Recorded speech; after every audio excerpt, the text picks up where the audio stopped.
परंतु लक्षात घ्या काल इथं येऊन रात्रीपासून थंडी गारट्याची राहिली, काहीतरी चीज झालं.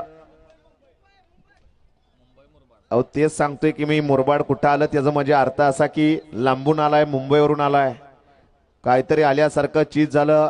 दिसायला कसंही असू द्या दोन्ही या ठिकाणी बारकेच होते, परंतु टक्कर दिली. दिसायला कसंही असलं तरी चालतंय. जसं या ठिकाणी लग्न केलं की घरी नांदली पाहिजे त्या पद्धतीने इथं पळला पाहिजे. तास क्रमांक 4 मधून पाली गाडी गुरुरा शिष्य भारत बाजी मोरवाड या गाडीचा 1 नंबरला विजय बैलगाडी मालकाचं त्यावरती बसणाऱ्या चालकाचं हार्दिक हार्दिक अभिनंदन आहे. आणि तटीची मोरबाड कुठं आलं, कुठून बैलगाडी मालक पळायला, परंतु लक्षात घ्या काल इथं येऊन रात्रीपासून थंडी गारट्याची राहिली, काय